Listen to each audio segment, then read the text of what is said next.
Never tell anyone in Istanbul you're going shopping, and I'm going to explain why in this video.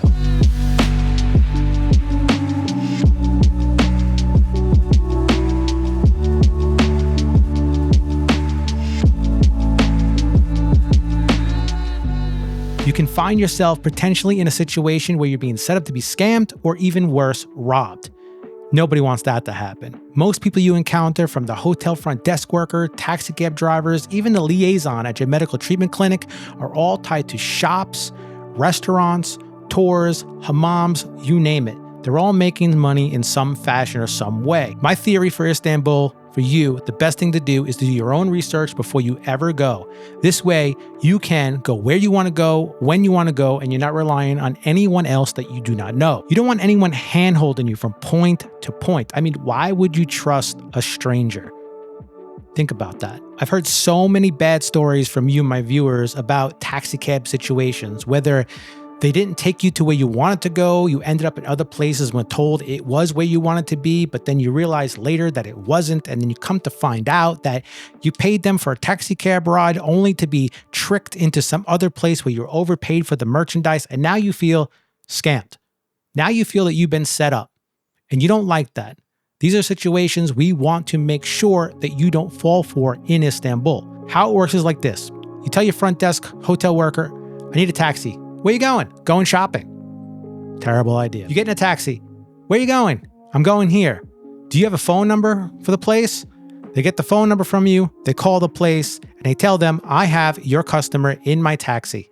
If you want me to bring them there, I want X amount of money. Now, this is where it plays out in many different ways. One, the shop can simply say, okay, no problem, and they bring you. Now, not only did you pay full fare for the taxi ride, you will also now pay more money for your merchandise because they need to pay the taxi driver. Another way it will play out, they will tell you, oh no, sorry, that place doesn't exist any longer, but I know a better place. And they will take you to somebody who does pay them, even though that place that you asked about does exist. You've done your research, you know it's there. So now you end up in a place where you didn't want to be. Maybe it works out, maybe it's great, who knows? But the thing is, you don't want to put yourself in a situation where you're walking into the great unknown. You are watching videos like I make because you want to prepare yourself for your time in Istanbul. Now, when you start going into the unknown, you can run into many situations. One that ultimately will waste your time, cost you more money, and also leave you with headaches. Another thing they may do to you is randomly drop you off nowhere near where you wanted to go because they're frustrated. They were not making any extra money off of you. Now think about that. You paid them full fare for a taxi ride. Their job is a taxi driver. However, they are upset that they're not going to make any more money off of you. So they will dump you somewhere around other places, but it's not where you wanted to go. And if you're not paying attention, you're not using Google Maps or Apple Maps and following along where the taxi driver is taking you, you might not know. So that's why it's kind of important that you have internet access when you're in Istanbul, because you can make sure the taxi cab driver is taking you where you should be going. Also, when it comes to getting a taxi and you are going shopping, give them a different location. Give them a coffee shop that's close by. Maybe there's a Starbucks or some other, like an espresso lab or something like that. Give them a hotel that's close by. When I mean close by, 2 to 3 minute walk. Give yourself a little distance from the shopping area. This way they have no idea. Or give them a restaurant location. Now, if you give them a restaurant location, they clearly work for some restaurant. They are going to try to talk to you to go to some other restaurant. Oh, my friend owns this restaurant, or my uncle owns this restaurant. No, don't go for it. Also, keep in mind, if you're staying at a very nice hotel and you get a taxi and you get in and tell them you're going shopping, what's the first thing that's probably going off in their head? You have money. Now, I'm not saying this is a very common thing, but it has happened to a few of my viewers in their time in Istanbul, where you're staying at a very nice hotel and you come out, get a taxi, and you tell them you're going shopping, and they've been robbed. They've been taken in a totally different direction to an isolated area, and they've been robbed. Robbed of their money, robbed of their jewels, robbed of what they had. There is a saying of why it's important to appear poor, to look poor. Because when you try to be flashy and you're stepping out of the nice hotel and you're braggadocious and you're trying to do this and that, you can lead yourself to a very bad situation. That's why it's important to never tell anybody where you're going and that you're going shopping in Istanbul when you're in Istanbul, because everybody is tied to something. You could be walking down the street and somebody will be walking next to you and say, oh, where are you from? And they're selling something. And they might have this whole backstory to try to get you into a shop because they get money to bring you there. But you're trying to go somewhere, you're trying to do something. But if you let on and tell them what you're doing, they will use it against you because they know somebody somewhere, somehow that will pay them money to bring you someplace. And you put yourself in a very bad situation. When you're traveling around the world, sometimes you need to just shut up and say less. Just be about your business and go forward. Not everybody is your friend. You need to understand that. When you're in a city of so many people and so many people are on these streets hustling, you don't want to get hustled. You don't want to be the next victim. And there's so many people out there that will look every day for victims. That's how they make their money. So you need to educate yourself. I don't mean to be very hard and aggressive with you, but I'm also trying to save you time, money, and most of all, headaches.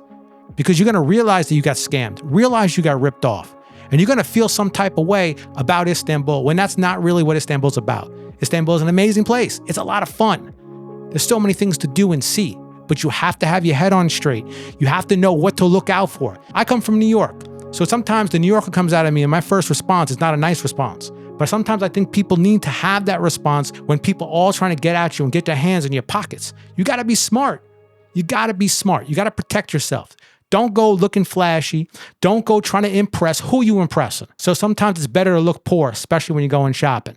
So keep that in mind. So my best advice is to gather as much information as you can before you ever go to Istanbul about the things you want to do.